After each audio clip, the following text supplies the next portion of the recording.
Hello, listeners. Welcome to Hear Me Speak. It's Casey here. Today, I wanted to talk about when privilege social distances your brain from reality. This is about self delusion and how, for some people, people like Samantha Katy, aka Miss Malaysia, and how she herself has allowed self delusion to be the only way she possibly survives. I also think her delusional state might be sprinkled with self loathing. But then again, that's just my take on it, based on the post she made recently on social media. I'm no psychologist, so listeners, you let me have your take on this matter. Now, Samantha Katy, I think that's her name, has a title of Miss Malaysia. Now, how she won that with the kind of mindset she has is beyond me. But then again, beauty pageants aren't really about brain cells or who has the capacity to cure world hunger.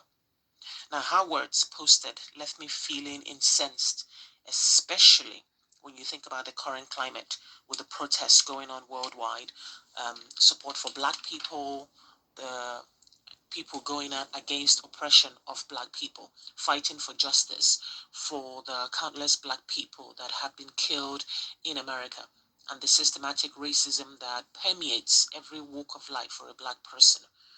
I wanted to go off and bellow at her with words and rage at the insensitivity that her words were callously typed and then uploaded.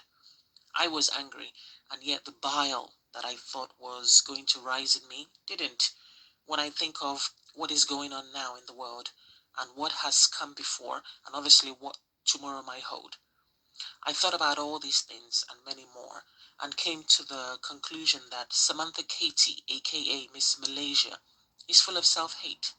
She has a terrible combination of arrogance and stupidity, and thankfully for her, there have been people who speak idiot, so they've been able to actually tell her off in her own language. So listeners, for those of you who haven't seen her recent story post, this is the gist of it, in her very own words. She starts off with saying, I don't live in America. It has nothing to do with me, but to me, it's as if the whites won.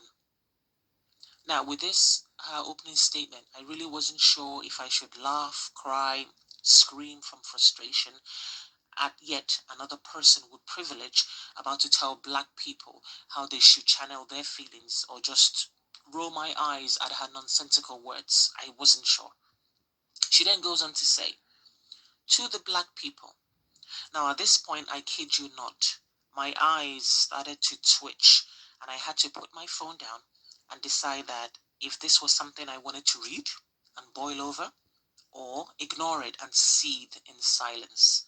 Just the start alone, to black people. So I decided to read on.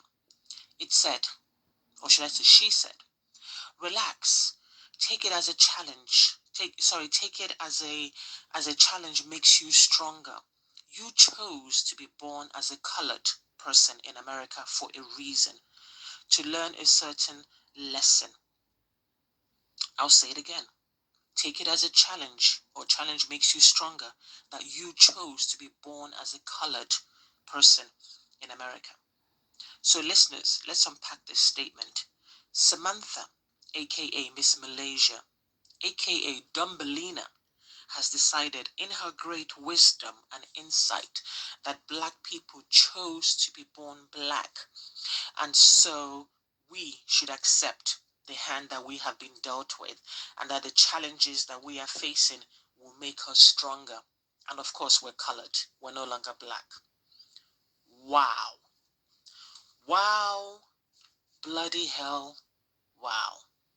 So by challenges, I assume that she means the racism that is part and parcel of being black, like being followed at a store in case you're accused of stealing something, or being stopped and searched just for the sake of it, or not getting a job or a promotion because of the color of your skin, and then of course being disproportionately jailed, arrested, or killed, being called a monkey or the N-word or other racial slurs. And then, of course, the list is endless. But Samantha, aka Dumbellina, is telling black people to suck it up and take it on the chin. After all, they chose to be black. Yeah. So if you're black and you're listening to this, you chose to be born colored. I wonder, I guess when God was making humans, he gave everyone a choice of what color they'll be. And all the smart ones chose to be white. And all the stupid ones must have chosen to be black. And then those left chose whatever was in between black and white. I guess maybe that's how Dumbellina sees it.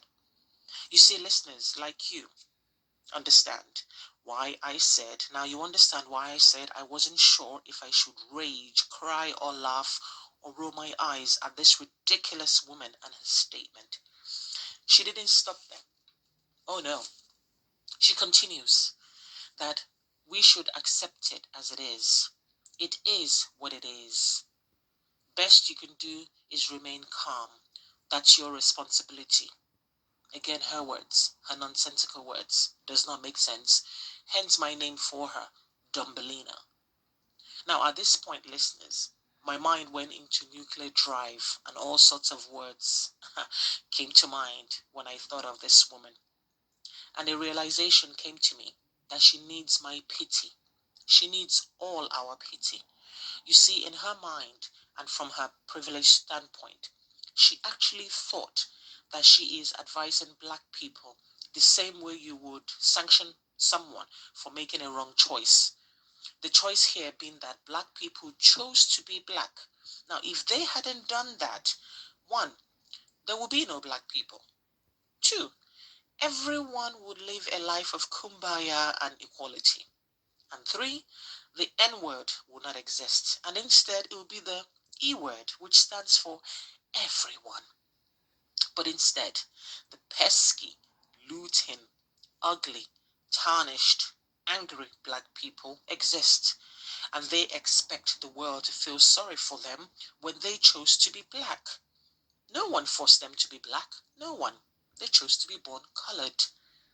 Now, listeners, pray tell, how do you respond to such a person with a mindset as this Samantha Katy? How? At least with vitriol and hate, you can figure out a way to tackle it.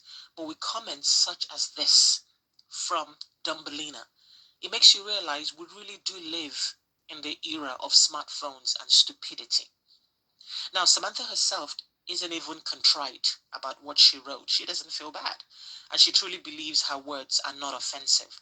She blames black people for their predicament, but not the people causing the racism, the Jim Crow, the slavery, the imbalance of wealth, the imbalance of power, the lack of opportunities for minorities, and so on, etc., etc.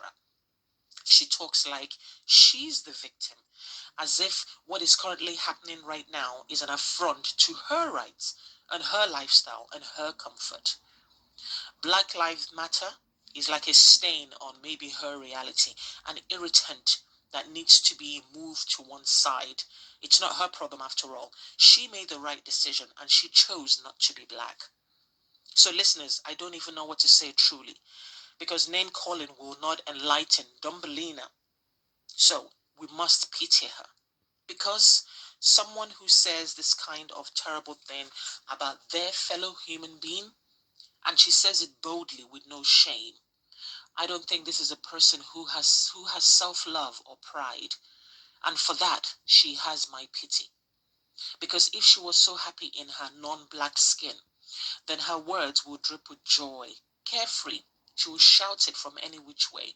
But instead, it sounds like it's full of malice and resentment and anger. So Samantha Katy, whether you live in America or not, and that you have chosen to not be black person, one thing is still common for everybody. We all bleed the same, colored or not, black or not. Thank you very much for listening. Let me know your thoughts on this matter. Share this video if you will, and subscribe if you wish. Take care.